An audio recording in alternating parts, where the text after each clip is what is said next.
Before we get started, here's a little warning.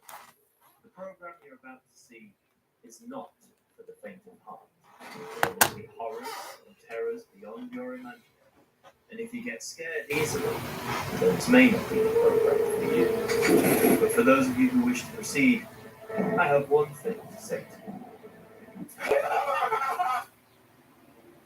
Be afraid. Be very afraid.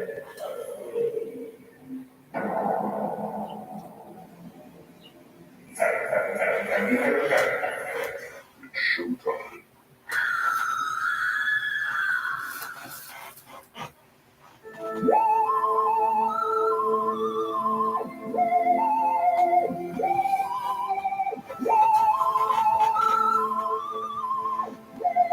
Protect and serve.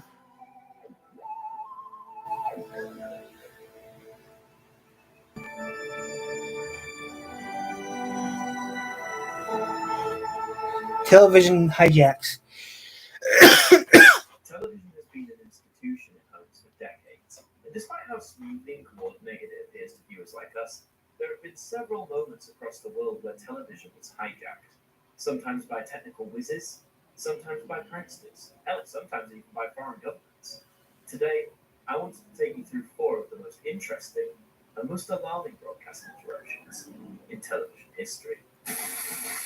The first of these takes us to the United States. The year is 1986, and the home box office, or HBO, has just made a huge decision. In January of that year, HBO decided to scramble its signal full time. Now, what exactly does that mean? Well, prior to this, to gain access to HBO, in theory, you pay for a subscription, and through the means of cable, you'd be able to watch the channel's programming. However, there were numerous ways people could get around this. Those who owned certain kinds of satellite dishes, as well as several businesses who could place satellite antennas on their roofs, could freely receive the channel, rather than pay for the cable. By scrambling the signal, viewers who wanted to tune into HBO via satellite instead of cable would need a special decoder box, a machine that, when installed properly, would enable the viewer to watch the channel's programming smoothly. If you were a satellite user, to try and watch HBO without one of these decoder boxes, your picture would look something like this. If you own a home satellite dish, you may recognize this picture. It's scrambled. 12 hours a day, we scramble the HBO satellite signal, so our programming looks like this, unless it's decoded. On January 15th, 1986, we'll start scrambling 24 hours a day, but your home satellite dish can keep receiving HBO. To find out how, call this number during business hours, 9 to 5 Eastern Time. However, I would argue that this was a very risky decision for HBO. Whilst it gave them more reassurance that satellite viewers would essentially be blocked from accessing the channel for free, it would in turn dramatically sour the relationship that HBO had with this specific user base. One of the main factors being the cost. Satellite users would have to invest in the Video Cipher 2 decoder box to unscramble the signal. The cost of one of these boxes in 1986 ran to nearly $400. And if that wasn't enough, even after purchasing the decoder box, This came out 2 years ago, so today it'd be like 500 plus. users would have to pay $12.95 a month, which was either the same or in some cases more expensive than it was for cable users. This caused outrage among the satellite community, and for many independent businesses, they saw their sales dry up dramatically. And one such business was McDougal Electronics. Its founder and owner, John R. McDougal, had decided enough was enough. John R. McDougal had been operating his satellite business since 1983, where initially turnover and revenue had been healthy. After HBO's full-time scrambling came into effect in early 1986, however, McDougal noticed a sharp decrease in both foot traffic to his store What's this? and, more importantly, a downturn Come on, baby. in sales. As the months went by, he had to take drastic action. Advertisements for his company were pulled, and he even turned off air conditioning in a bid to cut costs. Eventually, he took up a part-time job to help him get by, this being as an operations engineer for the Central Florida Teleport Uplink Station.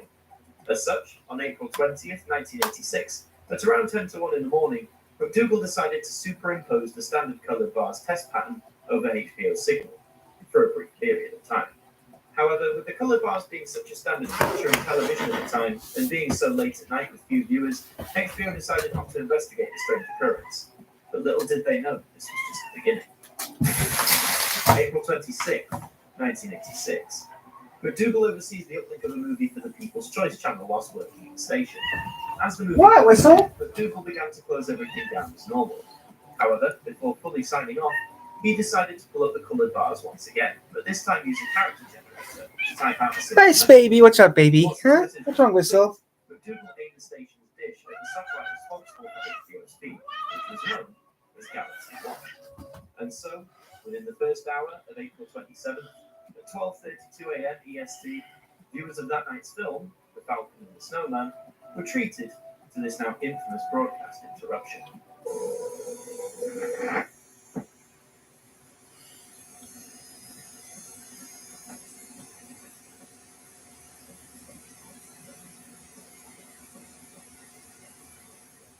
This was the message from Captain Midnight. McDougal's signal could have been seen across the entire eastern half of the United States, which at that time accounted for roughly half of HBO's 14.6 million subscriber base. For 4.5 minutes, those tuning in were greeted with the captain's message. Now, if you've been keeping an open ear, you'll probably be able to decipher what this message is all about, namely the $12.95 no way, reflecting McDougal's and to a wide extent the whole satellite community's frustrations that HBO had bestowed upon them with the full-time scrambling and the extra fees they would now have to pay. The final line, which warns the Showtime and Movie Channel to beware, has often been misinterpreted. Some people, especially at the time, took it as some sort of direct threat, that this mysterious captain was going to somehow go after these channels, that he had successfully hacked into their rival, HBO, and that they were next. However, it has been clarified that this was not the case. McDougal merely warned them that should the new pricing system for HBO not work out with their satellite consumer base, then these rival channels could be a similarly disastrous future. For 90 seconds or so, there was a power battle between McDougal and engineers at HBO, with both upping their power outage to try to obtain the strongest signal. HBO eventually relented due to fearing potential damage to their satellite dish and increasing the power to too high a level. So Captain Midnight won the airwaves, and after a few minutes eventually powered down his dish for the same reason. Instantly feeling scared and guilty for what he had done, McDougal, somewhat optimistically, hoped no one at HBO would have taken much notice. Unfortunately for him, he was quite wrong. The Criminal Division is looking into a weekend incident in which someone suddenly interrupted a home box office movie on cable. An objection to the price HBO is charging dish owners for access to its recently scrambled programs. Someone with access to a large satellite transmission dish, probably in or near the contiguous United States, but untraceable in so large an area, had simply aimed at the appropriate satellite and using HBO's published frequency, transmitted with more power than HBO, which overrode and replaced the HBO signal. They say this is a relatively minor case of a new type of electronic jamming which could threaten several sectors of our society. The Federal Communications Commission is worried. We take it very seriously. We would prosecute with whatever resources we have. As April 27th continued onwards into the morning, network television started reporting on the incident, confirming the reality for McDougal that his actions had indeed been noticed. After a few months and lengthy investigations, the FCC caught up with Captain Midnight himself, and on July 22nd, McDougal pleaded guilty to illegally operating a satellite uplink transmitter. By doing this, his sentence was as follows: 1 year of probation, a $5,000 fine, and his amateur radio license was to be suspended for 1 year. Thankfully for McDougal, with the satellite dish industry rebounding in the 1990s, he was able to keep his store open, and you can even still visit the store's website, although it looks like it hasn't been touched since the late 90s. Still, a nice little odyssey to check out. However, despite being a somewhat polite intrusion, the broadcast hijacking from Captain Midnight would have had a monumental impact across the television industry. Because of his actions, the Electronic Communications Privacy Act of 1986 was passed, which officially made any kind of satellite hijacking a felony. Also, many channels would increase the power of their satellites in order to make it more difficult for people to intrude. This didn't make them impervious to such a hijack, however, and just 1 year later, arguably the most infamous TV hijack was to take place. But more on that a little bit later. Let's fast forward all the way up until 2013.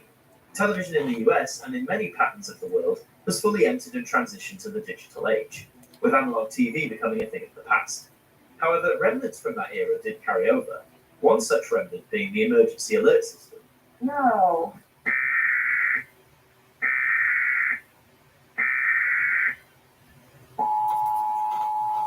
Originally launched as the Emergency Broadcast System in 1963, the EBS, later EAS, was a system designed to warn viewers of a multitude of impending catastrophes. The key one of the first few decades of its life being the threat of a nuclear war. So if an attack was imminent, the EBS would broadcast across all TV and radio stations to alert viewers. As the Cold War ended in the late 1980s, the EAS stuck around through the 90s and into the new millennium, although now more commonly used to warn viewers of natural disasters, such as impending hurricanes, for example. The EAS is known for its distinctive introduction, which is now branded into the brains of millions of Americans as the sound that demands attention.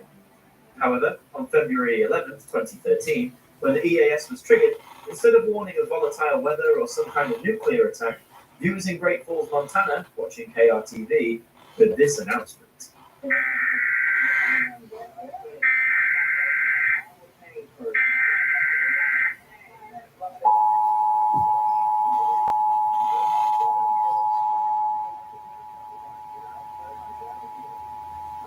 City authorities in your area have reported that the bodies of the dead are rising from their graves and attacking the living.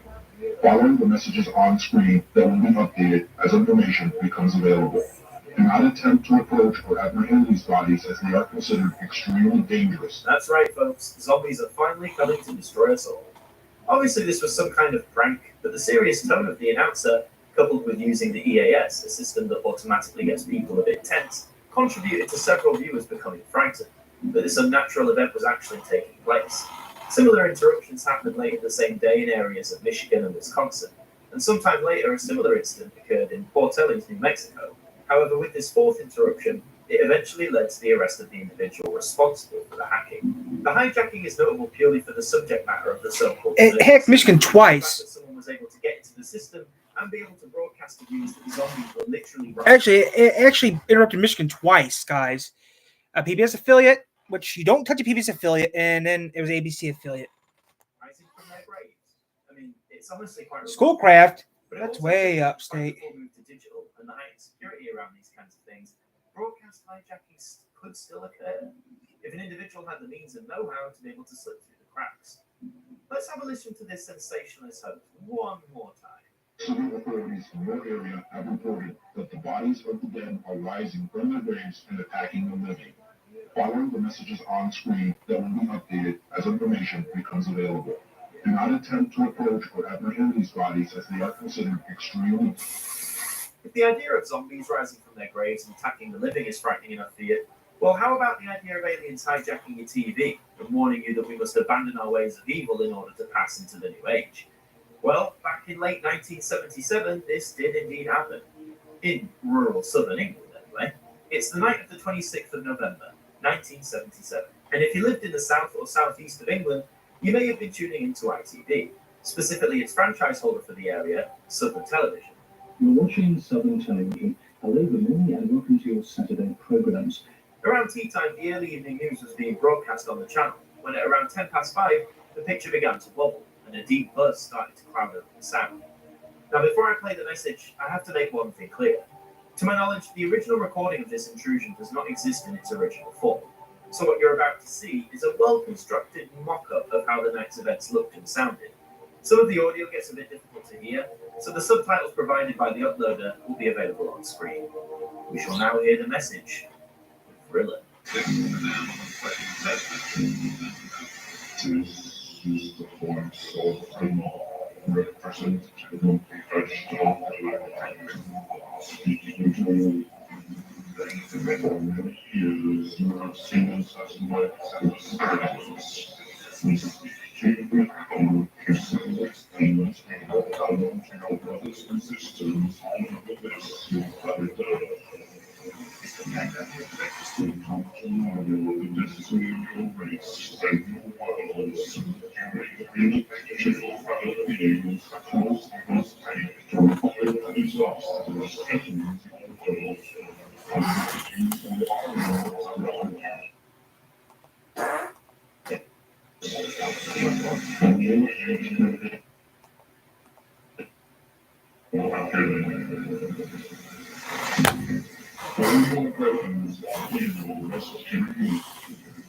The time for conflict is now past, and the race of which you are a part and proceed to the higher as activities of its evolution. If you show yourselves willing to do this, you have sufficient time to learn to live together in a peace and goodwill.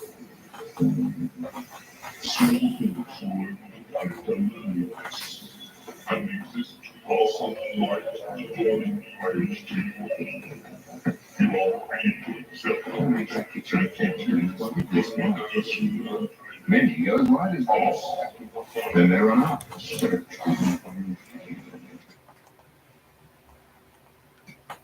And return.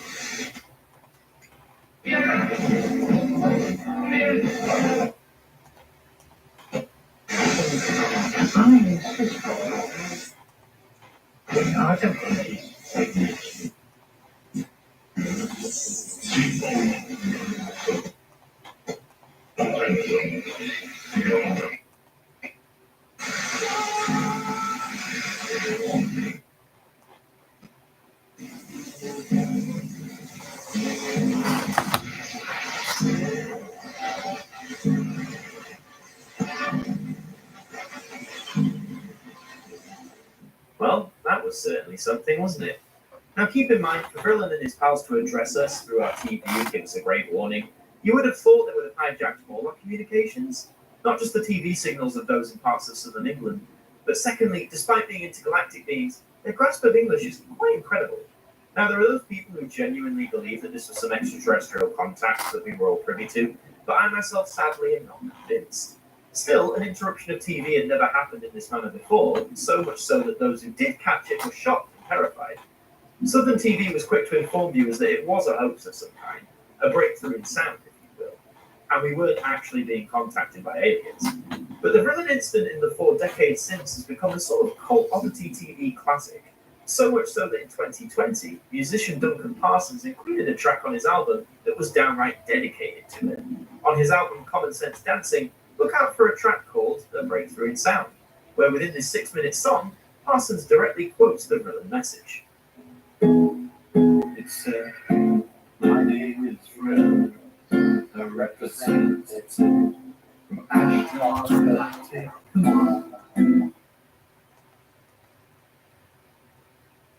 The new Swimmer Power Room. I just want to go to work. That's it. I just want to work. Go back to home and go back to sleep. This is, of course, the Max Headroom incident. Now, if you don't know who Max Headroom is, let's have a little context. In April of 1985, a television film set in the distant future premiered on Channel 4 here in the UK. This film was titled Max Headroom, 20 Minutes into the Future. This feature film would essentially serve as a prelude and backstory for the Max Headroom character that we know and love today. The premise being that a news reporter falls into a coma after being in a car accident. A clearance sign reading Max Headroom, 2.3 meters. The scientists at his company, Network 23, create a computer-generated version of the reporter, who comes to be known as Max Headroom. This is Max Headroom on Big Time Television. The whole film is available on YouTube, so I'd recommend checking it out if you want to see where Max got his beginnings. But from this, he would get his own series titled The Max Headroom Show. At first just a music video vehicle with Max popping up between clips to spout some witty comedy. Everyone knows that frozen peas are as fresh as the moment the hog went pop. But what about frozen meat? Is that as fresh as the moment the cow went?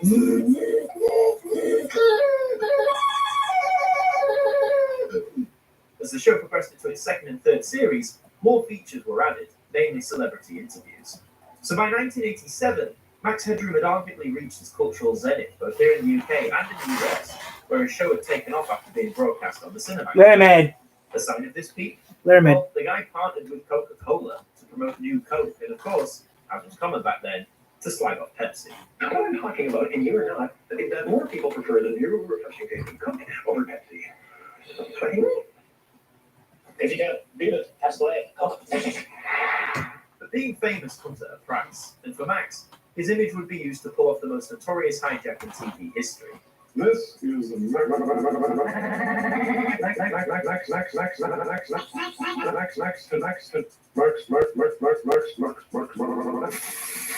On the 22nd of November, 1987, Chicago-based station WGN-TV was going through its routine 9 p.m. news. However, when covering the sports section of the program, completely out of nowhere, this happened.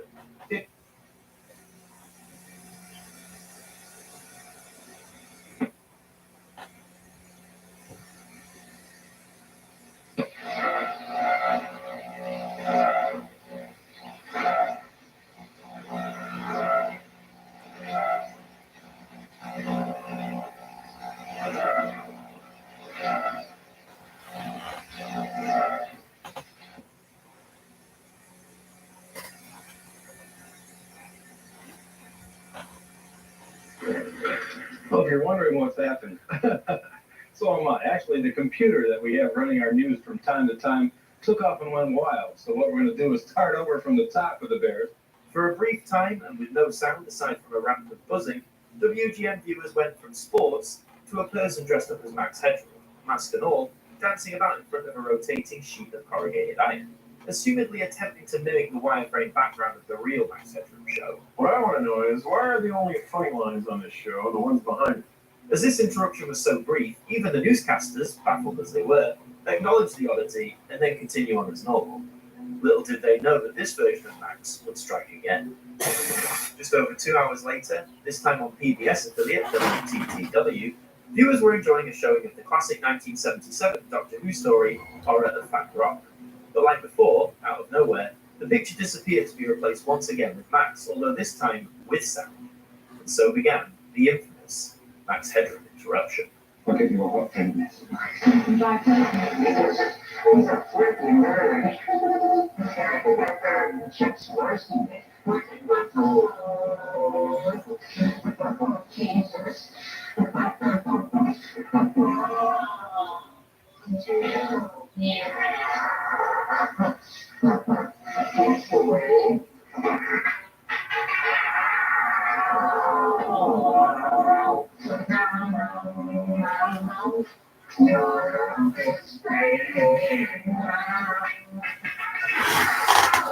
Well, even now, 30 years plus after the incident, there are still areas of this interruption where what Max is saying are up for debate. A lot of it has been transcribed over the years. Chuck Swirsky is mentioned, the sports pundit for WGN, someone who Max views a frickin' liberal.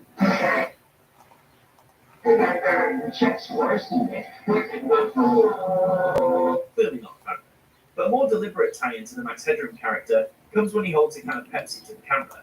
He says the words, "Catch the wave." Now, this was a slogan at the time for Pepsi's rival, Coca-Cola, who in fact were using Max in some of their advertisements. You thought this guy would have at least gotten a Coke can so the reference made sense, but hey, maybe he was on a time crunch. Maybe this was the point of the joke. You could really debate it forever.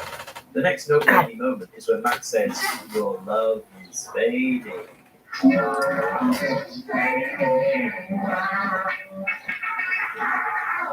I've heard some debate where some folks say it's love and others say it's light. What does this mean? Is this a prophetic warning to the viewers of 1987? No, it's just some jackass probably saying whatever comes to his mind. He then begins humming a tune, which to anyone who doesn't know is the theme tune to classic US kids show, Clutch Cargo. Which I have seen a few of those episodes, so pretty good. Actually, maybe I should do images like that. This show was originally broadcast in 1959 and was frequently re-aired in the following decades, so it's a tune probably most audiences of 1987 may have had a passing familiarity with. The quote he says in the middle, Last "I still episode. see the X," is a reference to Clutch Cargo's final episode, in which a space rocket is featured, aptly titled The X. Episode's performance. So yeah. If I knew how to do that, I'd do that kind of animation. I would. After explaining about his files, honestly, take a pic, he then goes on to claim this.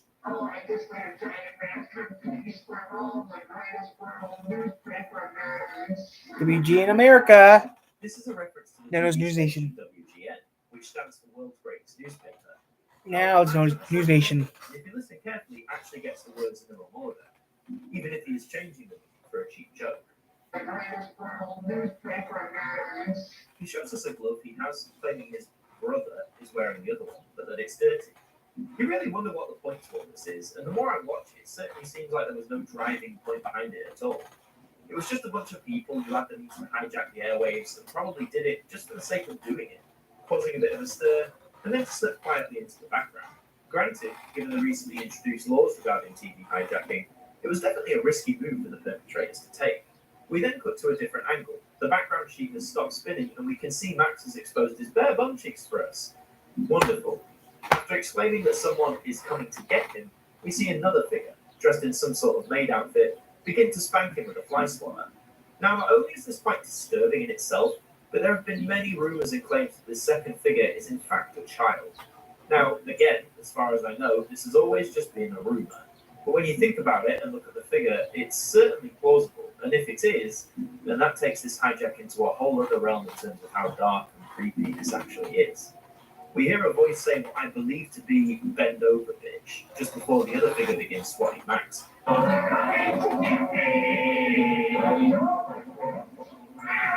But again, as far as I believe, we don't know for certain whether this was Max putting on a different voice, the voice of the second figure, or someone else entirely. The voices throughout the clip have clearly been distorted through the use of some equipment, such as a ring modulator, obviously a means to cover the identities of all involved. I could buy one of If you those. have any more time to question what the hell is going on, I can give me a ring modulator, but pretty cheap. the screen cuts to black, and mere seconds later, we return to the horror of Fang Rock in Doctor Who. Someone using sophisticated equipment managed to briefly and illegally override broadcast signals on WGN TV and WTTW. The fallout from this was almost instant. News stations had access to the hijacking footage thanks to many Doctor Who fans who had been recording the episode. At the time, the Federal Communications Commission, or the FCC, stated that if the perpetrators were caught, they could face a maximum fine of $100,000, a year of prison time, or indeed both. However, unluckily for the FCC, those who were involved in the Max Headroom incident, to this day, have still never been caught, or even identified. Because of the mystery surrounding the identity of those who did it, the Max Headroom incident is still regarded as one of the creepiest, scariest, and enigmatic TV hijackings of all time. I would argue it's certainly the most well known, as it's been the subject of countless documentaries, parodies, and just general discussion. Even I've gotten into the action before. If you want to see a really full, detailed analysis of the incident, I highly recommend that you go and check out Ben at the Oddity Archive. He gives a real insight into this whole thing, includes more of the technical aspects, so I highly recommend you check out his coverage if you want to learn more. I watch Ben's videos. Lots of his And videos. so that brings us right up to the end of this. Alright, Craig, Ben's good. The video scaries. TV hijacking. The first one, the oldest one recorded back in Russia. Are certainly not to be taken lightly. At best, it can result in some jokers taking control of the airwaves to spread a harmless message and hurtful meaning.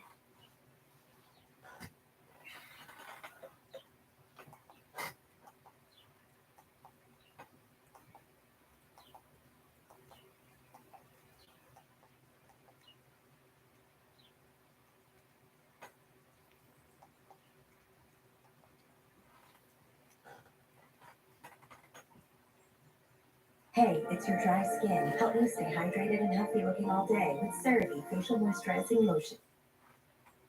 Hello there, and welcome to the unbelievable